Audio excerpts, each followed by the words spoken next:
vamos conversando,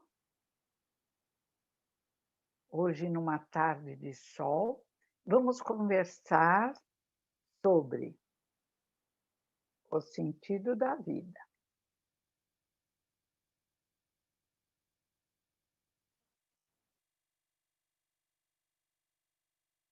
Mas como vamos compreender o sentido da vida? Vamos compre Vamos compreender o sentido da vida compreendendo quem somos, quem o Criador, por que estamos na Terra, por que tantas dificuldades no nosso querido planeta e também quantas belezas, como dizia Leibniz, o grande filósofo. Não existe mundo melhor. É claro que existem mundos melhores, mas no nosso atual estágio de evolução, este é o melhor mundo. Flores, pássaros, céu azul. Eu ri muito com Cortella, que ele diz num livro sobre a moral que ele escreve com Ives. Ele diz assim: o homem é tão arrogante e tolo. Existem 7 bilhões de insetos. Se o homem continuar arrogante, os insetos podem se reunir, avançar sobre o homem e afastá-lo do planeta. Porque, na realidade, olhando esse universo com bilhões e bilhões de planetas, olhando esse universo com bilhões e bilhões de irmãos mais velhos, temos que humildemente pedir auxílio ao Deus, nosso Criador, Senhor de todas as coisas, que nos criou à sua imagem e semelhança, não amesquinhando Deus, vestindo-o com uma roupagem de homem, não, compreendendo que a imagem e semelhança é na capacidade de agirmos através do nosso pensamento sobre o mundo à nossa volta. A imagem e semelhança é que ele é infinito, semelhança, não igualdade. Nós nunca teremos a grandeza de Deus, mas poderemos evoluir tornando-nos espíritos perfeitos. E dizia Paulo de Tarso: só Jesus não errou, só Jesus não pecou. Viemos de eras milenares, dos vírus, bactérias, protozoários, errando e acertando. Enfrentamos a morte tantas vezes porque morrer não é castigo. Já nos mares mornos morríamos em massa.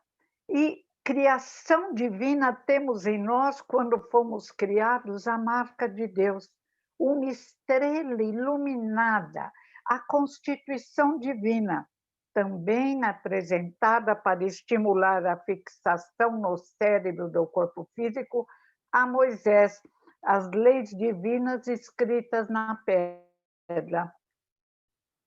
Não roubar, não matar, não levantar falso testemunho. E Jesus veio entre o povo judeu para nos despertar. Trouxe a necessidade de amar ao próximo como a nós mesmos. E o sentido da vida é evoluirmos, desenvolvermos luzes interiores, desenvolvermos virtudes, extinguirmos orgulho e egoísmo que só nos tem criado problema. Deus, diz a primeira pergunta do Livro dos Espíritos, o que é Deus? É a inteligência suprema do universo, causa primária de todas as coisas. Criou-nos para a felicidade, mas olhando o nosso planeta, no nosso estágio de evolução, temos lições fáceis e lições difíceis. Caso contrário, não progrediríamos. Poderia a criança aprender a ler e escrever sem se esforçar para vencer as próprias dificuldades, através de um método pedagógico, didático importantíssimo? E a facilidade vem do amor com que ele é apresentado, da atenção dos educadores e dos próprios pais. Poderíamos nós, que viemos de eras milenares, crescendo através de facilidades e dificuldades, os insetos, eu estava relendo A Vida das Abelhas, que tem uma sociedade quase ideal, tem divisão de tarefas.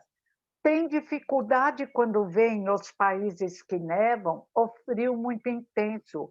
Eles se reorganizam, formam as obreiras um cacho para protegerem a rainha, a qual cabe apenas botar ovos para a continuação da espécie. As obreiras fazem um cacho.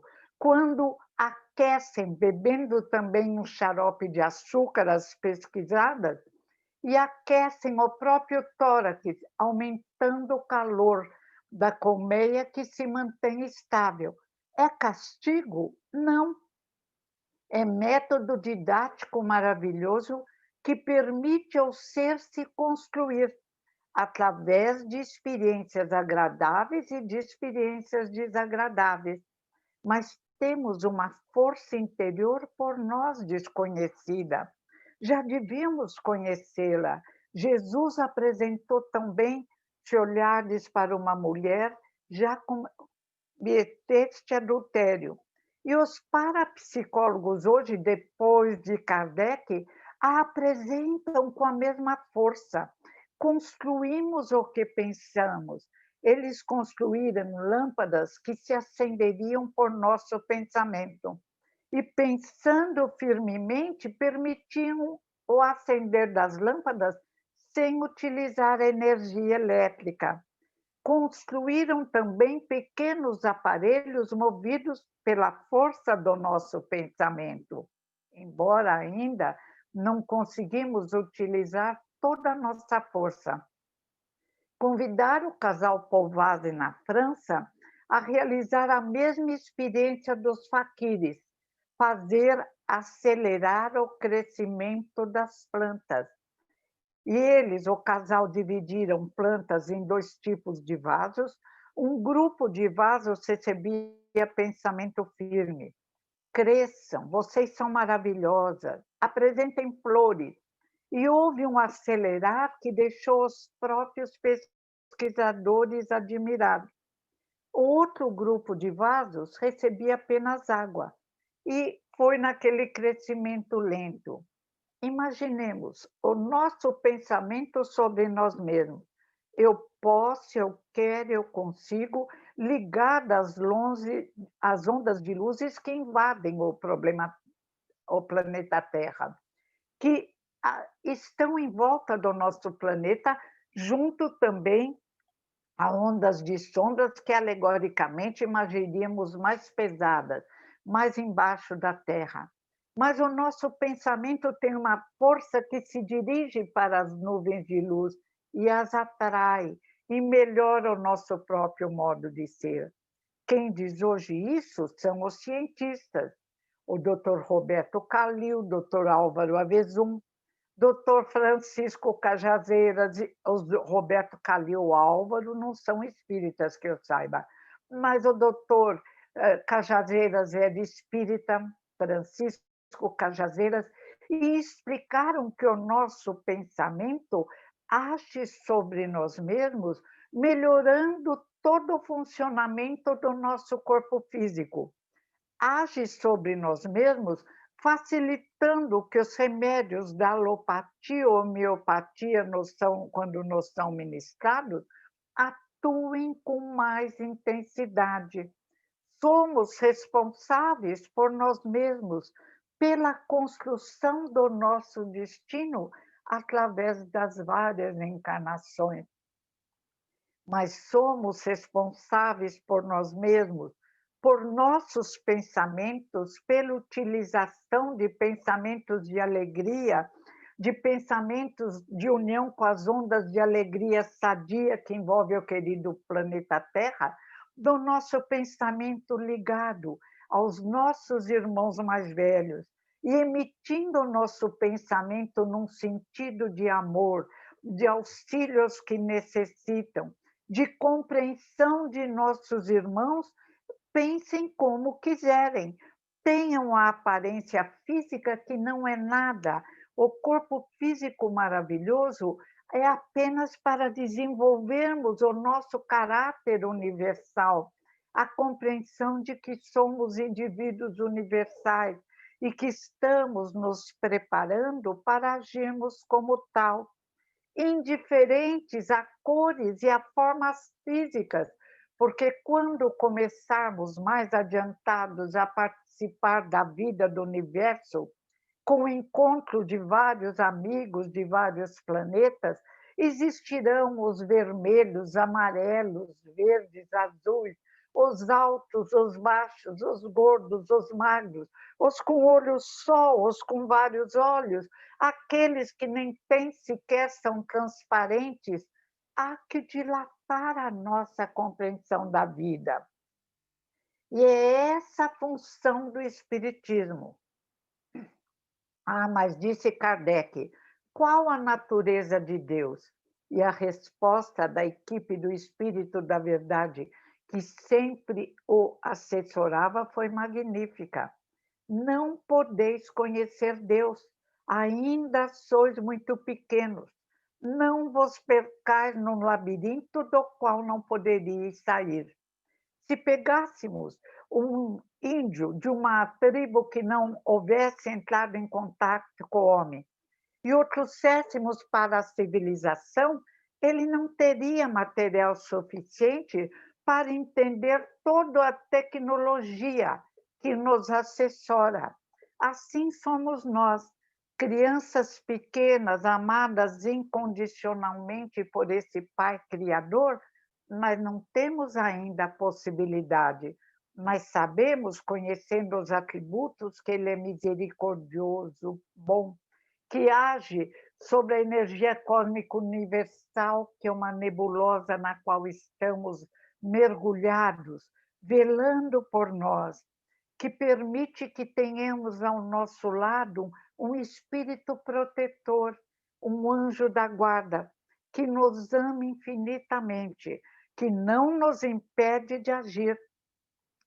Como um bom pai deixa o filho escrever uma redação com erro para que ele dê atenção aos ensinamentos que a professora explica, ou até pode auxiliá-lo a acertar, mas sempre permitindo que ele descubra, utilizando letras para que ele monte a palavra e compare com o livrinho. Assim, Deus, num método pedagógico perfeito e inimaginável, concedeu a cada um de nós a possibilidade de erros e de acertos, através da construção do nosso próprio pensamento. E é isso que todos os educadores nos convidam. Não há, hoje, há muito desejo de fazer com que o marxismo entre no espiritismo. Respeitamos profundamente o pensador, respeitamos o período de empirismo, mas na prática não deu certo, por quê? Porque é preciso que o homem evolua. Se o homem não evoluir, não amar o seu próximo, ele continuará com o poder na mão, corrupto, explorador. Basta olhar as experiências negativas realizadas no planeta Terra, o estado da Venezuela, o estado de Cuba, a falta de liberdade da China. Somos desorganizados ainda, necessitados, mas pelo menos temos a liberdade de pensar, de nos ligarmos à espiritualidade superior, de controlarmos o nosso modo de ser para impedir que a fome invada o nosso querido planeta Terra. A cada ano, a cada século, melhor dizendo, estamos amadurecendo e melhorando as condições da Terra. Mas não conseguiríamos evoluir através de uma doutrina materialista, ainda mais agora que a matéria se desfez em energia, virou pó. Qual seria o sentido da vida saber que, envelhecendo, ou mesmo às vezes na juventude, morreríamos e viraríamos pó? O resultado dessa ideia ainda espalhada de forma indefinida é o grande número de suicídios que acontece agora no planeta Terra, atingindo crianças e jovens. Bilhões de indivíduos que no momento de cansaço, de desânimo, se perguntam: mas se amanhã eu vou morrer e a vida é uma paixão inútil, se nada vale, como diz a própria materialista Simone de Beauvoir, amar poesia, amar a música, ter amores, formar uma família, ter filhos, nada vale, morreu e tudo acabou? Viramos uma gota d'água que se mistura no oceano? Ou então viramos uma paixão inútil que se dissolve no pó da terra ou nas cinzas de um crematório e depois é jogada num rio e forma apenas um barro cinzento no fundo do rio? Como uma, um desânimo desse, uma destruição de esperança dessas, uma incapacidade de amar dessa teoria absurda e lógica, fruto da arrogância, que fez o papel contrário, em vez de elevar os espíritos, fez com que se aprofundasse no desânimo, no medo da morte, no susto com a morte. Houve um momento da nossa caminhada em que separamos o sagrado do profano. Primeiro, depois da vinda do grande mestre de Nazaré, Jesus, modificando os ensinamentos dele, declaramos que tudo era sagrado. Criamos mistérios que só nós conheceríamos e não podíamos explicar, porque era mistério. Já na doutrina secreta, criáramos mistérios, impedindo a compreensão da verdade que veio com os sacerdotes druidas, com Sócrates, Platão, mas que ficava só nas mãos dos iniciados. E criamos uma doutrina diferente, com absurdos, para manipular as massas. E quando começamos a perceber que o homem amadurecia e não aceitava, permitimos que chegasse um pouco do profano, da ciência, até que a ciência arrogantemente decretou que o sagrado é que não tinha razão. E começou a descrença, o materialismo, e aí a desorganização, que estava em breve, com os dias contados, entregue às mãos dos mais ousados, dos poderosos, decretou a morte do espírito. Não haveria continuação da vida. A lei maior era da matéria. Mas que matéria inteligente é essa que repete suas próprias leis? Que matéria que criou DNA, que criou um corpo físico poderoso? Que matéria é essa que na realidade se desfaz na antimatéria e apresenta no nosso estágio de evolução, no nosso querido planeta Terra, em formas várias, dimensões que hoje a ciência diz depende das leis que agem sobre a energia. E que inteligência é essa que fala em energia, que cria leis e que é apenas matéria?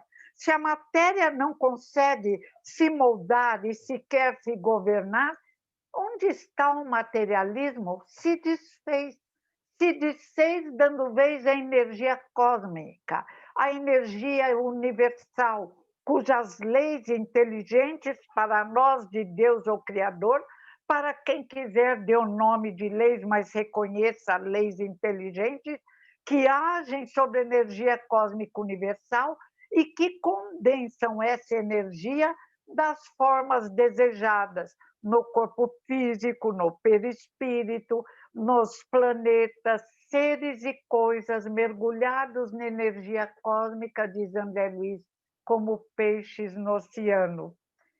Mas como fica claro compreender que as leis inteligentes têm um princípio inteligente?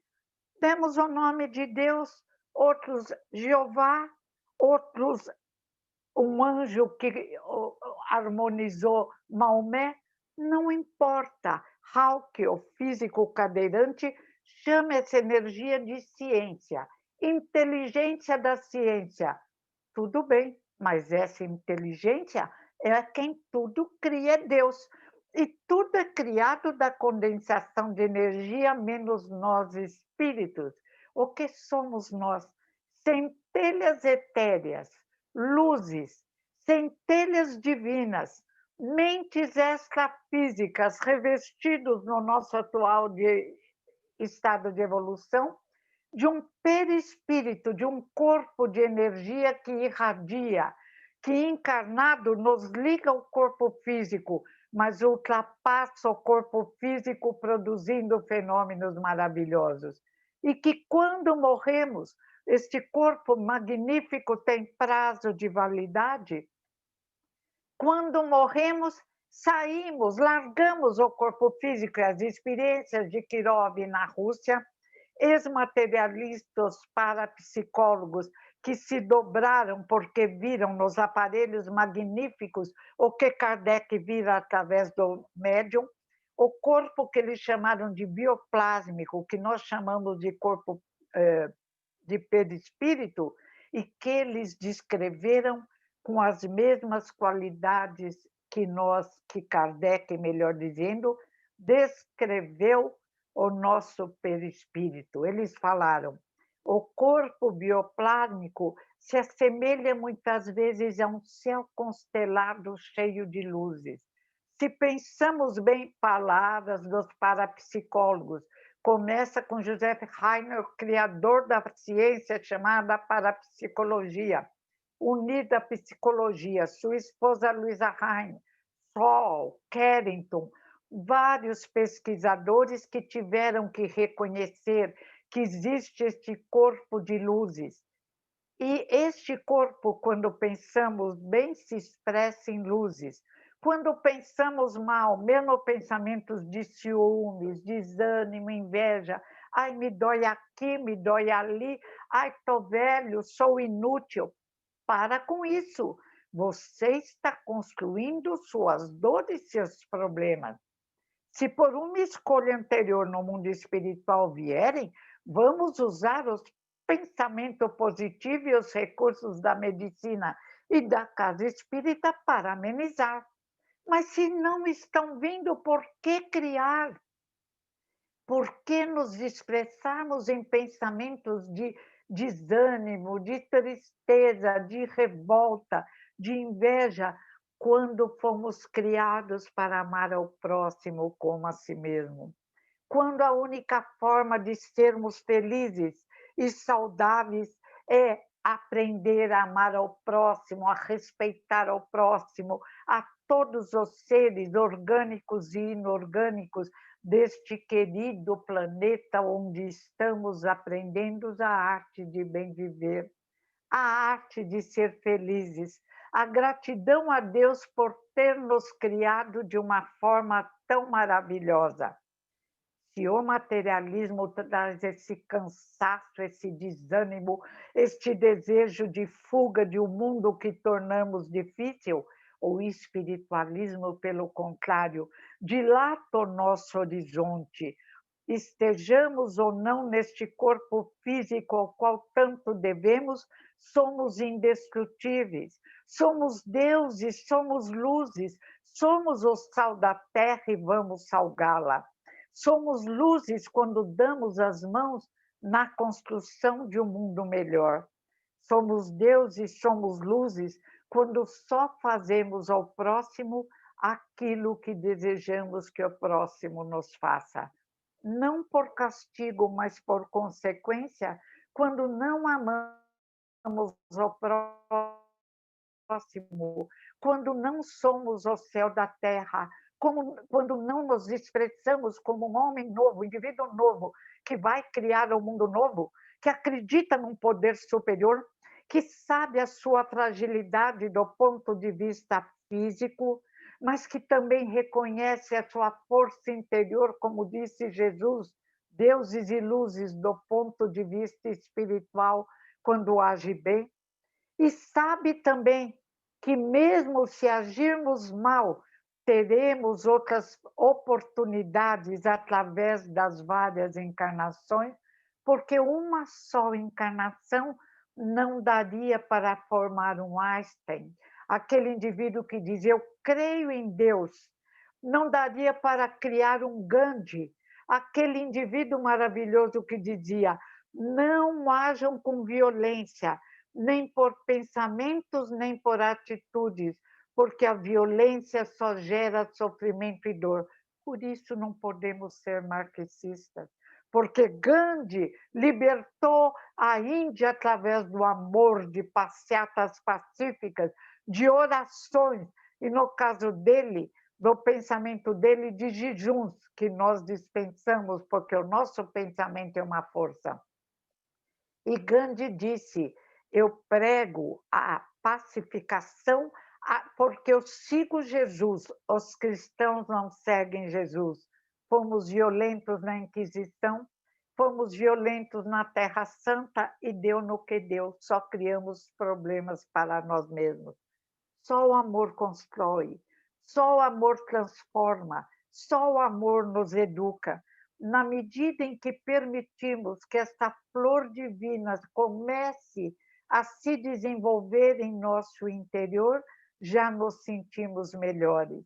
E ainda, como dizem, doutor Roberto Calil, doutor Álvaro Avezum, doutor Francisco Cajazeiras, ainda precisamos seguir os outros ensinamentos de Jesus. Perdoar não 7, mas 70 vezes 7, porque a incapacidade de perdoar é um saco enorme com toneladas de peso que colocamos em nossas costas, abaixando nossa cabeça para carregar o peso, impedindo-os de respirar direito, criando problemas físicos e problemas psíquicos. É preciso, diz hoje a ciência, os cardiologistas, os oftalmos, todos que se dedicam à ciência, os neurocientistas que estudam a plasticidade do cérebro e dizem é preciso pensar bem para que os neurônios se iluminem. É preciso pensar bem para que os neurônios se auxiliem, porque até dentro do nosso cérebro perecível, mas que tanta oportunidades nos dá, a lei é de fraternidade, de amor. Quando uma parte do cérebro entra com problemas, a outra parte, dentro da capacidade de plasticidade do cérebro, pode, através de um tratamento do corpo e do espírito, de exercícios físicos, de tratamentos especiais para o cérebro se desenvolver e cobrir as deficiências. No livro O Cérebro que se Transforma, tem a história de um senhor oftalmo que, com 44 anos, tem um derrame incapacitante, mas graças aos tratamentos do corpo, a um instituto no qual ele ficava muitas horas estimulando o seu cérebro, a sua perna, todo o lado esquerdo ficou paralisado, ele ficou completamente bom.